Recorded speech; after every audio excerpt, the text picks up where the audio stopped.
It's an interesting topic that I've been kind of exploring a lot over the last 6-month period or so, having this talk in different forms and in different formats. You guys are lucky enough that you get kind of the convergence of two different presentations that I've been giving on this topic over the last few months, where I kind of finally figured out how the two ideas that I had in my head sort of fit together. It's the first time I'm giving this version of it, so you're my guinea pigs for this version of the talk. I gave a partial version of it, like half of the topic, last week at Black Hat Asia. I will say it was very positively received, so that was encouraging. So I know that at least half of the content is decent, and the other half we'll see. And like Steve mentioned, I'm definitely going to try to leave a lot of time at the end for Q&A. I don't think I'll go more than about 30 minutes as we talk through this, because I don't think I have more than 30 minutes of stuff to say on this topic. This is just a little bit about me. I've been in IT and cyber for like 27-ish years at this point, showing my age. I spent some time at AWS, our esteemed host for the evening, a brief period in the early days of cloud, when one of the first questions we had to ask or answer was, why is a bookstore trying to rent me servers? And a lot of the common misconceptions around cloud computing at that time and misunderstandings about what the potential of the cloud really was. I spent some time with all those companies that you see on there. I think the most interesting thing is that I kind of spent the first half of my career as really a hands-on keyboard IT and cyber practitioner. I have gone through data breaches. If you're super curious about it, Google Modern Cyber Podcast Data Breach. We have a series on there where we talk to people about the worst data breaches that they're willing to discuss in a public forum, typically anonymized in terms of what company or organization they were with at the time, what happened, what they learned from that event. And I went first on that series, so I shared the worst data breach that I ever suffered in my career. It's about 15 minutes, a little bit fun to listen to if you're ever curious about it. Overview, what we're going to talk about today, we're going to talk about kind of where we are with AI. And then we're going to talk about this concept that I've been kind of conceptualizing in my head, the double-edged sword. So AI brings a lot of positives for cybersecurity, but it also brings a lot of challenges for cybersecurity. So we're going to talk about both aspects of it, also really looking at what we're seeing in the real world right now, like what is actually happening, not just conceptual or academically possible, but what is actually happening. And by the way, do feel free to take photos of anything that you find interesting, or hit me up afterwards. I'm more than happy to share the slides with anybody who wants. Awesome. So one of the concepts, one of the frameworks that I've been kind of thinking about as I've gone through my own career, I've witnessed kind of like 4 stages of digital, quote unquote, digital transformation. Everything from the early adoption of desktop PCs and, let's say, small office networks, and what could we do with networked PCs in an office environment. Everything from like, printing over a network and file sharing and collaborating on documents back in the old days, when what that really meant was you went on a file server, you opened an Excel spreadsheet, you made some updates, you saved it, and then the next person opened that same spreadsheet. And that's how you kind of collaborated on a document. Everything from that initial phase to then cloud computing to, let's say, like modern cloud computing to where we are today. And what I've noticed is that with each step along the way, every new technology brings 2 types of risks. It brings your first-party risks, which are the things that you are in control of, and then it brings your third-party risks. So if I think about kind of first-party risks, you can think about, let's say, the first wave of desktop computing. And what did we have as some of the first-party risks? And again, like these are things that you're responsible for. Well, you're always responsible for, let's say, your own environment. Common example here, you're responsible for the patch level of your operating system. If you're running an old version of your operating system that has a bunch of vulnerabilities, that's on you. Now, a threat actor might exploit that, but you are fully in control of what version of the operating system that you're running. Same is true for any third-party software that you're running, et cetera, et cetera. Then when we move to the cloud, you're responsible for how you use the cloud. I'm sure everybody in this room is familiar with the shared responsibility model. See some nodding heads. Yes. You remember the whole phrase, what is Amazon responsible for? Security. There we go. And what are you responsible for? That's right. Your own security in the cloud, right? So that is kind of that shared responsibility model. So you are responsible for the security of your own resources and your own assets within the cloud environment. Similarly, as we got into what I would consider kind of like modern or cloud native architectures that tend to be more microservice oriented and built on things like serverless or containerized environments, you end up having APIs as the primary data interchange for different parts of your application stack to talk to each other. Similarly, you are responsible for how secure or insecure your APIs are, right? So we go through these waves of transformation. Each wave brings a set of first-party responsibilities and first-party risks that you control. Each wave also brings third-party risks, right? And these are risks that evolve outside of your control, but they might impact you. So when we talked about, let's say, like that early transition to desktop computing, we had our first wave of viruses and worms and so on, and we'll talk about a few of those in a minute. Then we also, when we got to, let's say, like putting websites online for our companies for the first time, we had some risks around people taking our websites down, DDoS, denial of service attacks, or let's say things like your content getting scraped as you put it online. That could be anything from your product catalog to your intellectual property, et cetera. So these are things that are, again, happening outside of your organization. They impact you, but you're not necessarily in control of what's going on. You can mitigate them to some extent, but these are, again, like your third-party risks. Bots are typically the things responsible for scraping your environment.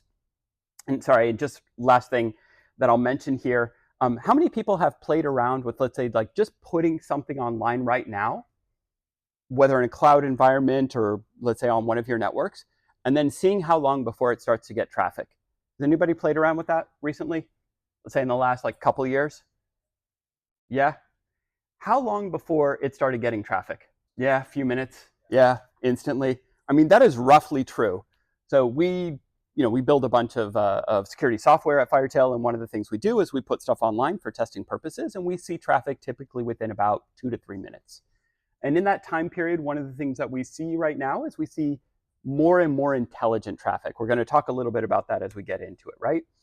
So first-party risks, third-party risks. So how does this impact you as you go through kind of, let's say, phases of digital innovation or digital technology? We start with on-prem.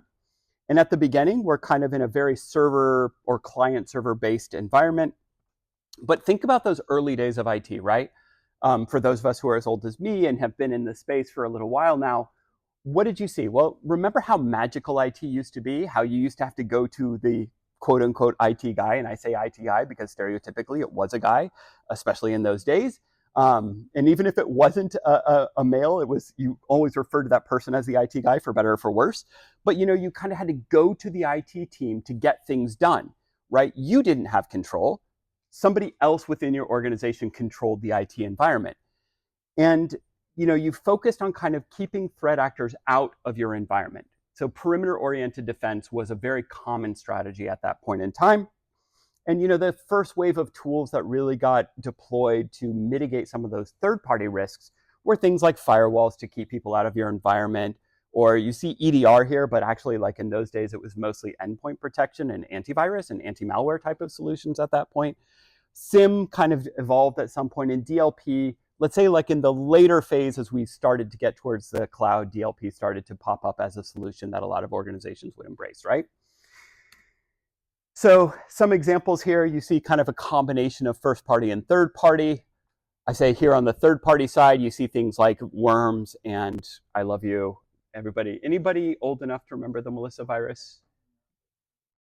Anybody old enough to have experienced it multiple times in their own environment and had to deal with that crap? Yeah. And then this Equifax breach that was kind of in the, say like the early 2010 timeframe, if I remember correctly, somewhere around 2012, 2013 timeframe.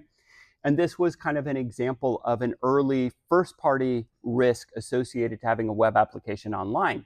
Equifax was fully responsible for the security of that application, right? They wrote the code, they deployed it, they installed the environment.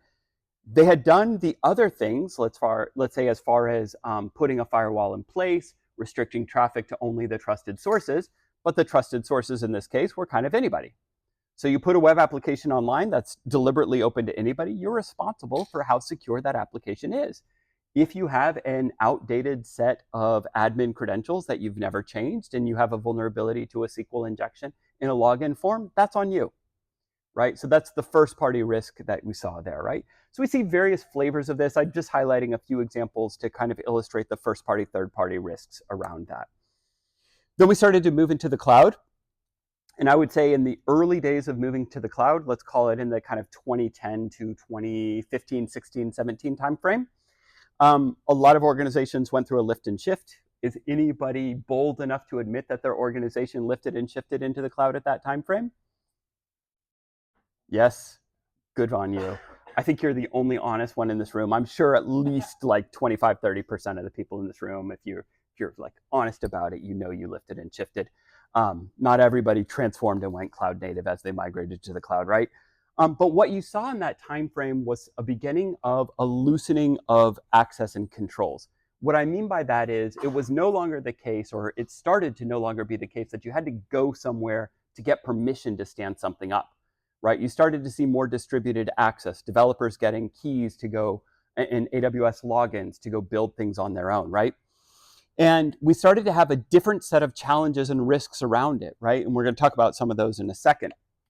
So if we think about like what happened in that wave of cloud security breaches in the mid-20 teens, well, we had our first party common things, right? Remember, you're responsible for your security in the cloud. We had an endless supply of open S3 buckets. Anybody willing to admit that their organization left an S3 bucket open to the world? Cool. I see one hand in the back. I won't point out who. Good on you for being honest about it. But lots of organizations made these kind of accidental configuration mistakes at that time frame. And why? Because it was hard. It was a different type of risk. And this is one of the other key learnings that I've come away with as I walked through kind of these phases of evolution.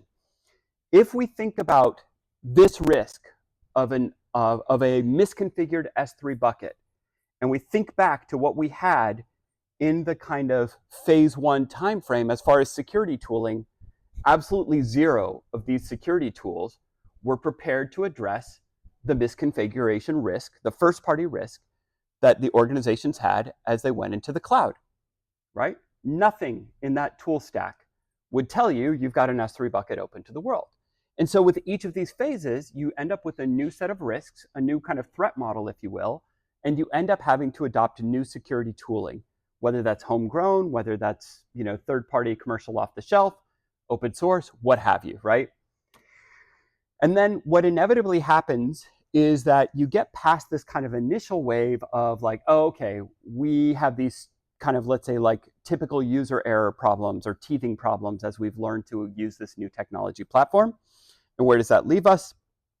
It leaves us where we're getting better at managing our own security in the cloud, but the threat actors understand this as well, and then they get more sophisticated. I always tell people, remember, your threat actors actually have cloud now as well. They have access to all the same cloud platforms as you. They might use stolen credit cards to get there, but they do have AWS accounts, they do have GCP accounts, they do have Microsoft Azure accounts, and by the way, probably like a limitless set of funds to get after them, right? The market for stolen credit cards is robust, let's say, right? And so we move from the simple misconfigurations into more third-party risks. And I'll admit it's somewhat debatable, like who bears ultimate responsibility for that, for all the phases of the Capital One hack. I don't know if people have spent a lot of time analyzing it, but it was a very educated and informed threat actor who knew how to navigate AWS quite well, knew how to pivot from an application layer vulnerability to an instance-based command line access to then discovering an IAM role and then leveraging that role to access the data, right? So you could arguably put a first party and a third party risk on that one. But the point is, threat actors know how to use cloud now as well. So you now need to plan to mitigate against educated attackers, right? This cloud phase, I like to say that this is kind of the first time that security teams face this kind of dilemma. And the dilemma is that you have kind of a tortoise and a hare race. Everybody remember tortoise and the hare fable, right? About the two teams racing each other, or the two animals racing each other.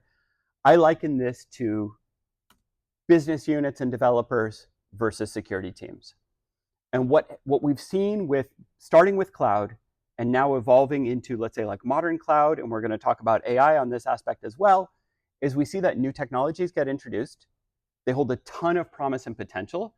Business units adopt them well before security teams know how to deal with them. And so what we have is the hare jumping out front, the developers jumping out front to use the cloud.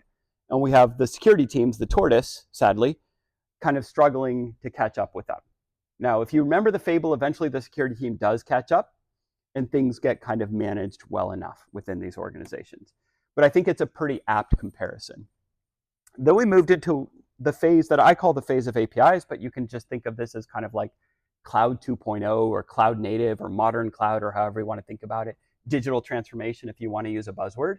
But eventually, like most organizations, they went through their lift and shift. They get to running on the cloud for a little while. And what ends up happening is they realize, hey, I'm not getting all the flexibility and agility that I was promised from this cloud platform. We have these long-lived workloads. We're really like not running any different or better than we were on-prem. What gives?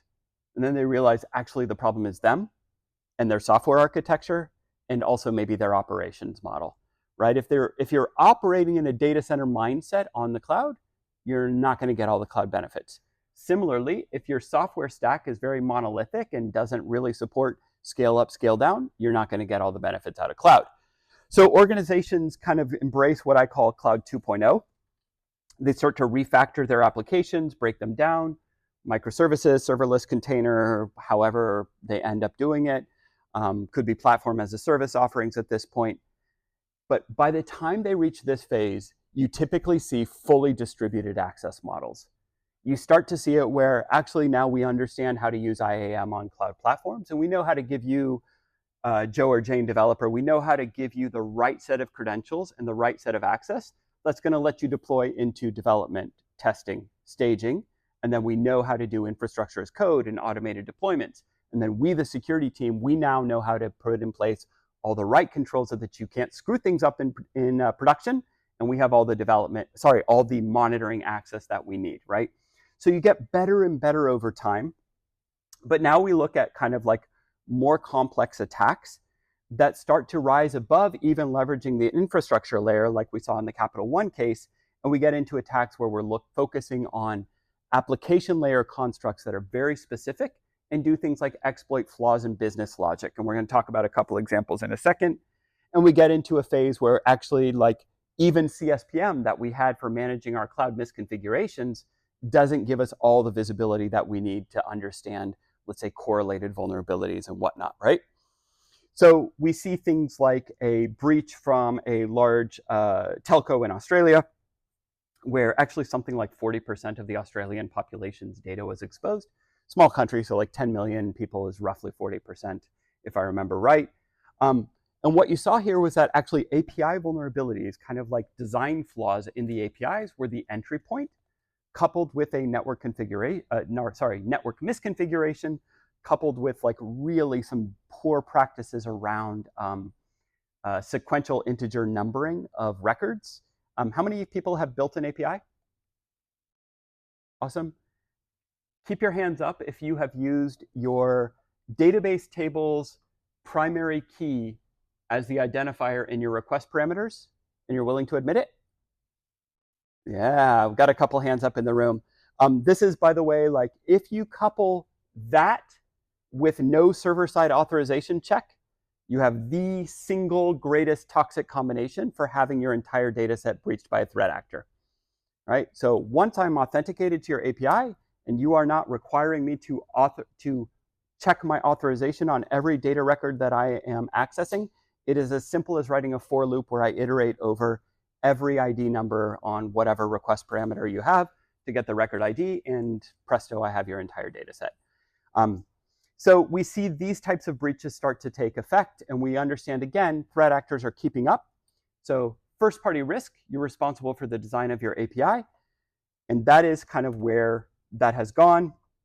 I'm not going to spend a lot of time. This was another case. What I am going to talk about here that I think is really interesting is that just like the threat actors eventually catch up to understanding the new technologies, eventually, and I know it takes years, the regulators will catch up to this as well.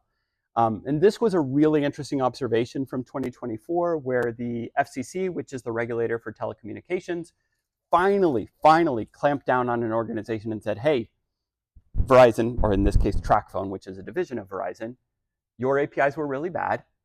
You screwed up and leaked data off of your APIs multiple times, you have to get them right. You have to undertake to improve your cybersecurity posture specifically around your APIs, or you face regulatory action, right? So how many people work in regulated industries, which includes all things government? Yeah, I expect that to be like half the room, right? One interesting observation, which we haven't seen yet out of this API security kind of clampdown, is that typically, once you see regulatory action in one space, it tends to spread to the others as well. It might take a while to get to government. It'll probably go from telecommunications to something like financial services or healthcare next. But it's usually a question of time, like a question of when, not if, right? And one interesting thing around this phase of kind of, let's say, like modern cloud technology stacks, I mentioned that a lot of the risks are kind of the first party risks in the design of the applications. We took a threat model of what's called the OWASP API top 10, and we tried to plot it out to illustrate one point that I've referenced already. When you look at this threat model, you'll see that like 8 out of 10 of the risks are actually within the server. And in fact, quite a lot of them are around particular behaviors like authorization, validation, and sanitization of inputs, and around, let's say, like data retrieval and execution of functions. These are all business logic things that are happening and defined like within the application. So these are not your typical infrastructure or network or even your like cloud infrastructure security threats, right? In fact, only 2 out of the 10 can even be inspected at the network layer. So just for those who are curious, and I'm not going to spend a lot of time on this section, we've been doing an annual study of the state of API security every year for the last 3 years. The one that we're working on to review 2024 is actually coming out in the next couple of weeks. I'm not going to spoil what's in there, but suffice it to say that the risks around APIs have actually been growing year over year. And as I mentioned, one of the problems with APIs is that when there is a flaw, it tends to be the type of flaw that exposes an entire data set. So the size of an API breach is typically 1,000 times larger than the quote unquote median data breach, because again, it usually exposes the entire data set. If you're curious, feel free to hit me up or check our website in about a week and a half, 2 weeks, and the 2024 State of API Security will be out there. I'm not going to spend too much time on it right now. I will say one very interesting analysis that we've done is we kind of analyzed along the lines of number of breach events. And there you see that authentication and authorization are kind of in a dead heat for first place. But when you pivot that to look at number of records, authorization shoots way, way up. And it's again that toxic combination that I mentioned of like no server-side authorization checks is like really the number one common thread across all of these breach events. I'm going to skip this because we already talked about that. For those that are curious, this is the OWASP API top 10. I'm not going to spend time on that either. Oh yeah, for those who are actually looking, who are like thinking, oh yeah, crap, we need to actually kind of audit and inspect our APIs. Finally, last year, for the first time, there was a publication of a more prescriptive set of API security controls. Like, whereas the OWASP API top 10 is just a set of risks and threats around APIs and what can go wrong, this is a set of prescriptive controls that you can actually use to inspect your own APIs and measure how good or bad you are doing with regards to your APIs. If you're curious, that's the community to join. It is an open community for anybody who is a practitioner and is interested in the topic. You are more than welcome to contribute, join into the discussions over there, etc. I don't know why, but that's how their communities are done. 202. Look for community 202 on the CIS, and that's what you're looking for. Awesome. That brings us to kind of where we are today, right? And I know it took a little while to kind of get to where we are with AI, but I think it's useful to understand the context because there's one real crucial connection point between APIs and AI. So now where are we? We're in this kind of era of cloud and let's say cloud native plus AI. And we're moving into kind of like not only a cloud native operating model, but an AI ops model. And you're hearing a lot of organizations who are saying like, hey, we're going to be measuring data in real time, reinforcing learning by sending data, like newly ingested data, into an LLM or into a RAG augmented LLM system so that we can make more data informed and better decisions. And one of the real challenges around AI right now is like, we're past distributed. We're really at the era of release the hounds. How many people are using AI on a regular basis in your day-to-day work? So like 2/3 of the room. How many of you are using it in, let's say, programmatically, meaning that you're building applications that integrate with LLMs? Cool, about half of that audience. And how many are like chat in your browser, upload a document to ChatGPT and summarize this document, whatever? Yeah, so a little bit more than half, right? And look, I'm doing the same, by the way. I actually had to download a set of PCI guidelines around a new security standard that they're working on, and it was like 30-some page document. I 100% uploaded that thing to ChatGPT. It said, summarize this and give me the controls that are in this document. And it makes total sense, right? But to my point, like, we're past the asking for permission to get what I need to get in order to do my job. We are very much at the like wild, wild west of anything goes within your environments. And I would argue that one of the real challenges around this, and this was a stat I can't take credit for, but one of the real challenges for a security team is something like 90% of all AI usage is happening outside the purview of cybersecurity teams. So security teams within your organization don't know who's using what, where, and with what data. They don't know that I'm uploading that PCI document. Maybe nobody cares about that PCI document, but they 100% care if I upload an HR spreadsheet, right? So these are some of the challenges that we're seeing around this.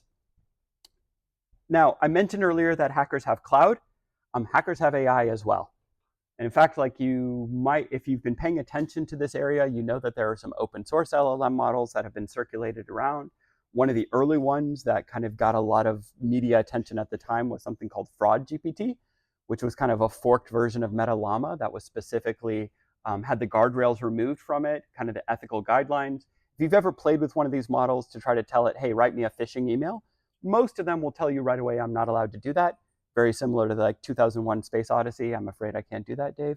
And you know that those guardrails were removed. The model was trained with some malware samples in order to produce better quality malware that does things like evade detection on endpoints and so on. So we're entering an era with a lot of challenges. So this is an AI-generated image of security teams rushing to keep up with developers who are using AI. I just thought it was fun to include here. I also think it's really weird that effectively everybody who works in cybersecurity looks pretty much the same. Like pretty much the same. They all have basically the same glasses, haircuts, shirts, etc. The other thing that I think is weird is that their mouths are like 100% weird, right? Like every one of them has the same mouth, and I don't know, like, yeah, we're screaming to keep up with them. Oh yeah, this guy is missing hands, right? Yeah. Anyway, and this guy, I don't know, anyway, we could spend all night looking at it. But I mentioned that one of the challenges around where we are right now, as we move through this cycle of technology adoption, is this question that there is no AI without APIs. And what I mean by that is this is a reference architecture for an LLM integration in let's call it an LLM augmented application, right? So we have a business app that does whatever. Could be a shopping cart, could be a recommendation engine, could be whatever it is. But when you look at how you actually do things like train it with data, how you call it, how you either share data, invoke functions, etc., these are all API calls.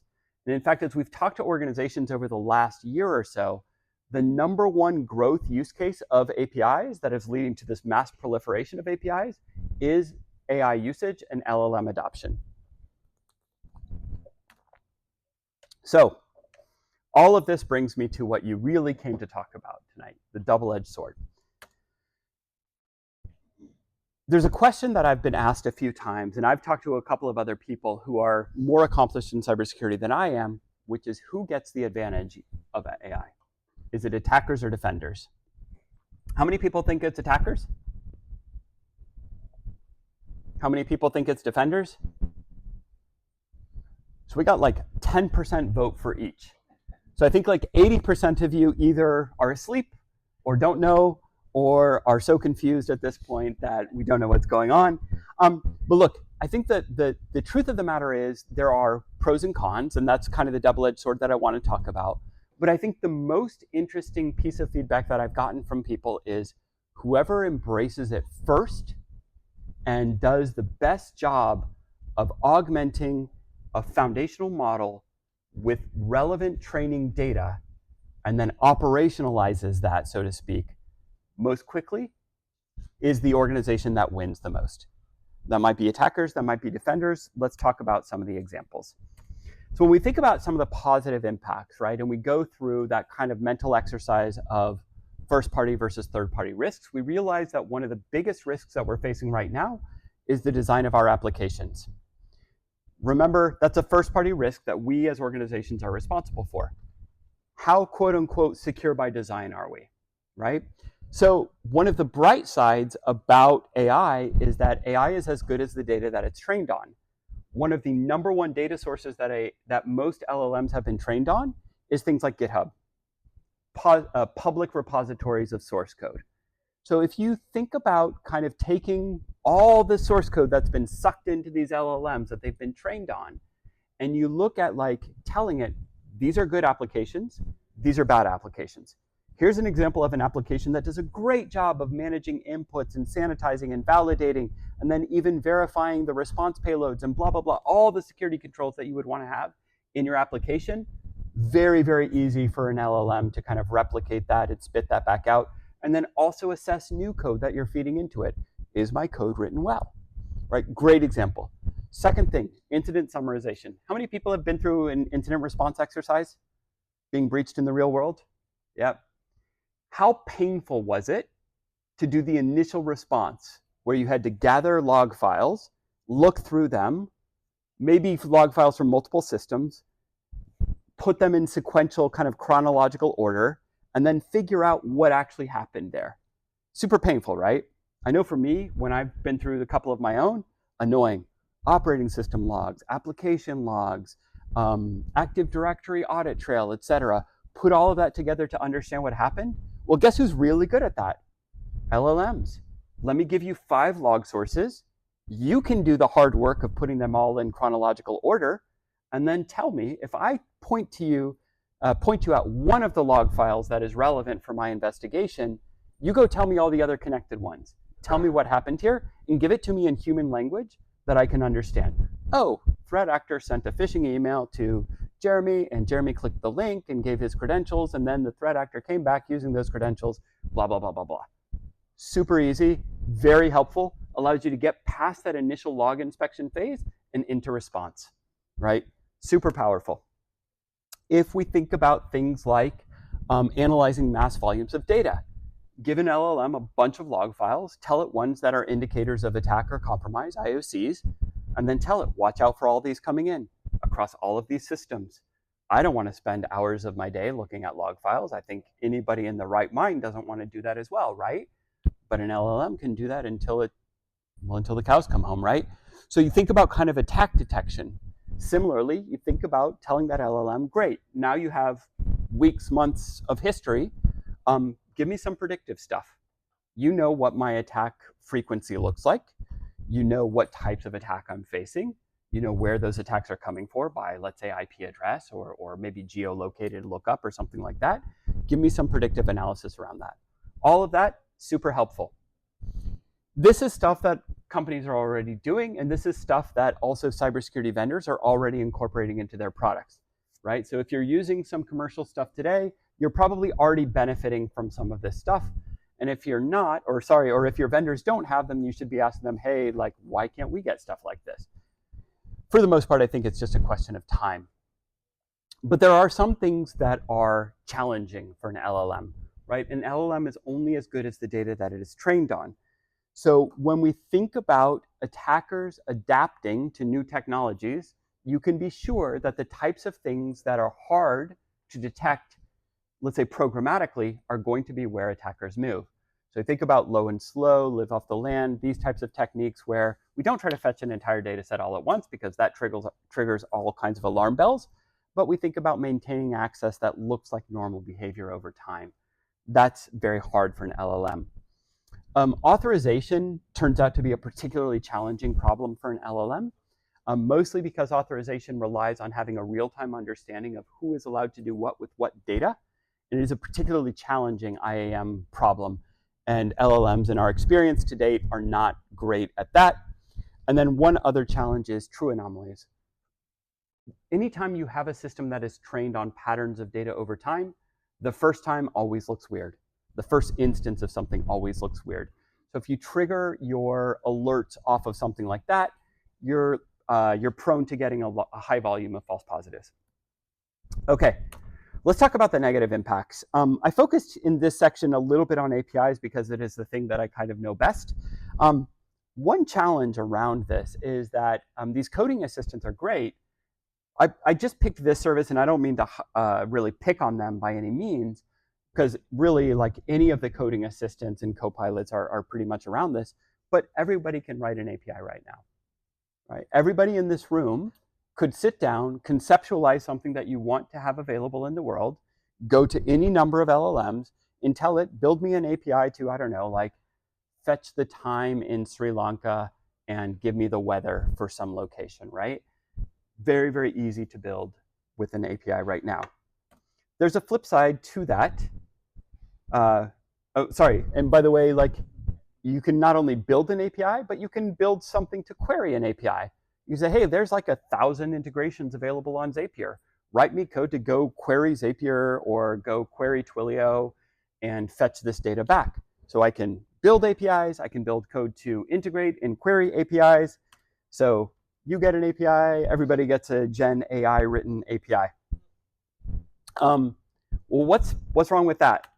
Well, what's wrong with that is that actually all of the research so far shows that AI generated code is less secure than human generated code. Now, this might be a temporary feature, right? This might be where we are right now. And it might also be the case that your code is going to be as secure as the prompts of the person who writes it. So if you give an LLM explicit instructions, write me an API that sanitizes, validates, checks authorization on every single request, you may have better results. How many quote unquote vibe coders really think to do that, right? Like that is not the reality of what I think we can expect realistically right now, or what you can expect to see within your own organizations. If you want proof of this, by the way, and there's kind of a funny thing, like I don't know how many of you have been following a lot of the bold predictions around AI, right? Anybody hear about this single person unicorn company concept? Yeah, like you're gonna have one person who just imagines a SaaS application, goes to an LLM, builds it, writes it, operates it, deploys it on the cloud, and this person doesn't even have to be technical. They don't even know how to run AWS because the LLM will tell them how to do it, right? So I could build some company hypothetically worth $1 billion just on my own. I don't need a team. I don't need anything. I can get an LLM to do all of it. So here is the first, let's say, real world example of this. I did go and look up the service, by the way. The service is called enrichlead.com. If you're curious, you can find actually the tweet or whatever the heck it's called nowadays. So this is somebody who built a SaaS offering with Cursor, was actually able to get a SaaS offering online and get people to pay for it, and then bragged about it. Well, the internet does as the internet does. And when this boast was put out there, a bunch of people were like, let's poke around. And sure enough, shock surprise, the AI written code was not as secure as they might have thought. And so I loved this line in particular. As you know, I'm not technical. It's like, okay, great. I mean, so you're blaming the LLM? I don't know what you want here, like as you just kind of put this tweet out into the world. People who inspected it found, like, just very, very quickly, hard-coded credentials that were in the code repository committed by the LLM, and then no authentication on several of the API endpoints. So yeah. Another risk that's coming around it is your AI provider might not be 100% secure. So it's the first third-party risk that I've seen around LLM so far.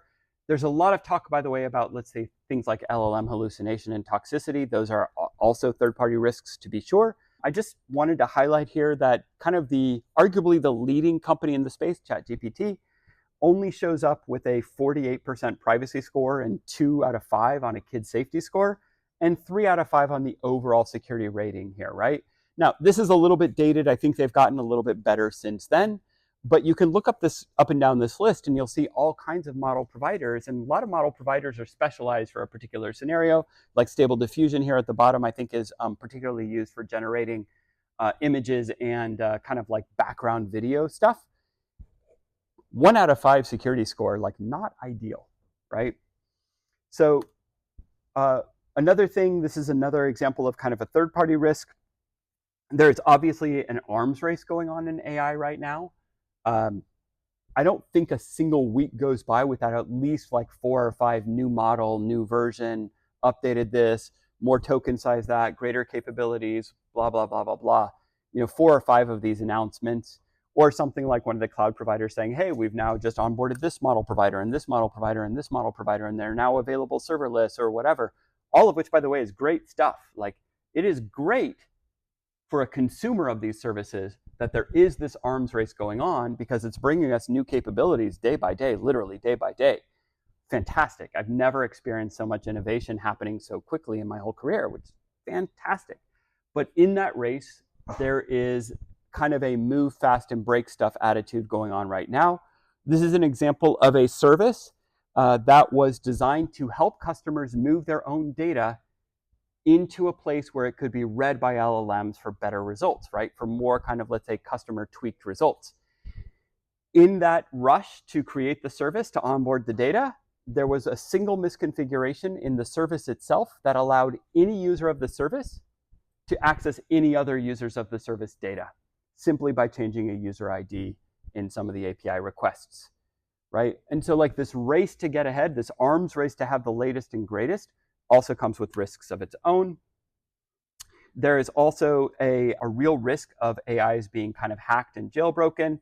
I won't go through all the details on this one. I do encourage you to go read about this one. That's the URL to go check it out. The TLDR is compromised credentials, jailbroken LLM, sex chat service hosted on a site that the attackers controlled, but the LLM hosted on a site of the compromised AWS customer, who ended up paying the bill, by the way, for the sex chat service.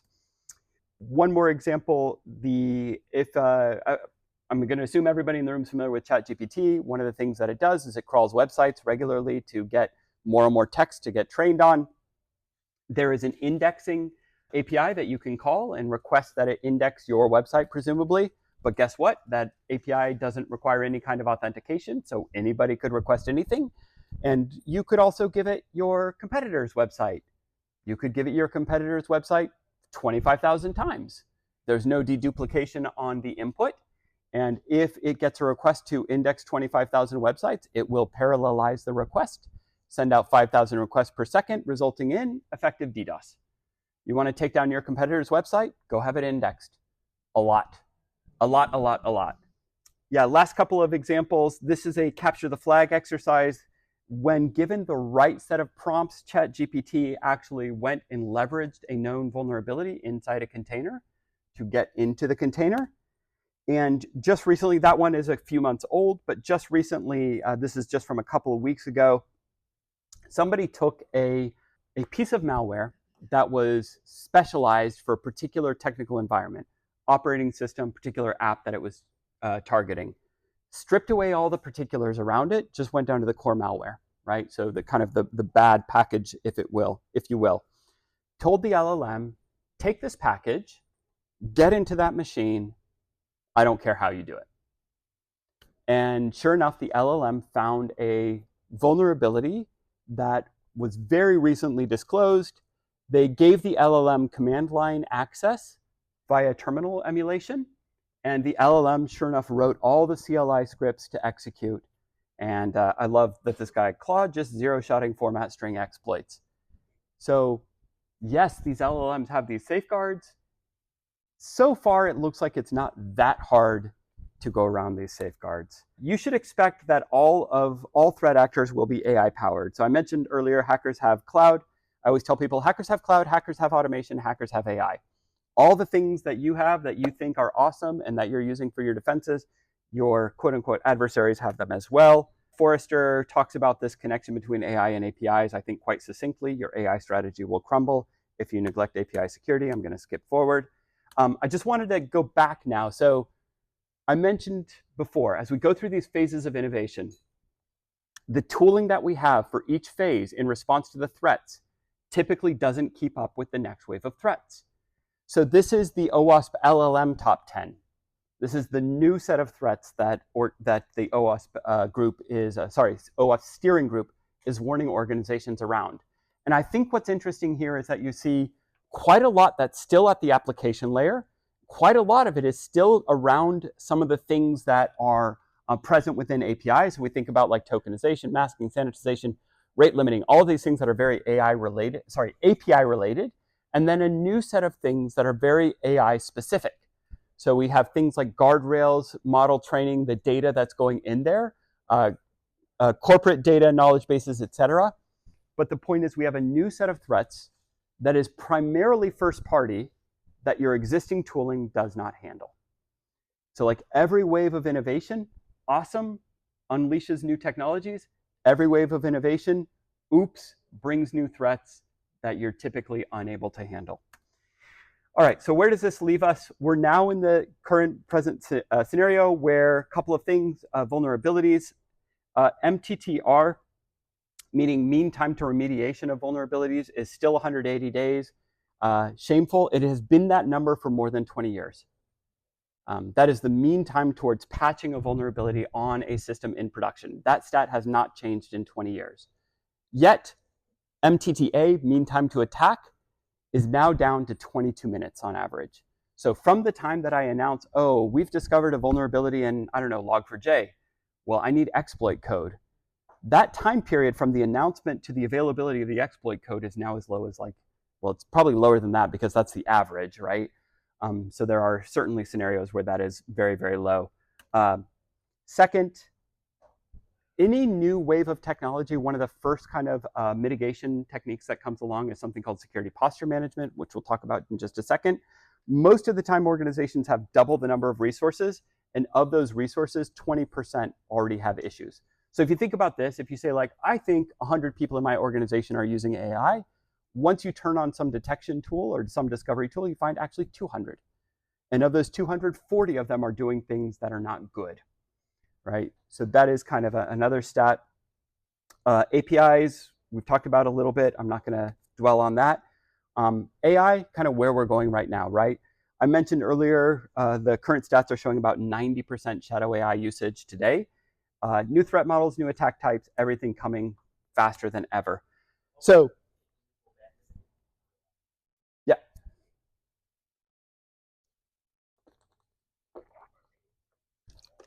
No worries, gave me an opportunity to get some water. Okay, so securing new tech. So what are some strategies that I've kind of learned and observed as I put this talk together and I thought about like these challenges for each of these waves? Number one challenge is always visibility, right? So you think about that 90% stat. We don't know what's going on, who's doing what, where, with what models, et cetera. Always starts with visibility. If you don't know what you have zero chance of actually kind of mitigating risks around it. But number two, once you've got visibility, assess the risk, understand. Okay, we're using these models and these providers. We're using DeepSeek. Oh crap, is that a risk to us? Like maybe it is, maybe it's not, right? Second is then formulating some policies for your organization. What is acceptable for us as an organization? And then we can kind of prioritize and think about things to do. Providing ongoing monitoring so that you don't end up in a kind of point in time remediation exercise. You don't want to go through these 3 steps and then have to repeat them 6 months later, right? You want to be monitoring. Once you've got your handle around something, you want to have some monitoring in place. And believe it or not, I know that the instinct is, well, let's protect the organization. Let's put in place some kind of preventative controls right now so that people can't just go willy-nilly do what they want to do. I will tell you that strategy, in my experience, the more successful approach is go through these steps first before you try to like really lock things down. If you try to lock things down right now, people will just go around your controls. That will happen in your organization. Awesome. I'm going to skip over these because I think the last slide really kind of handled it.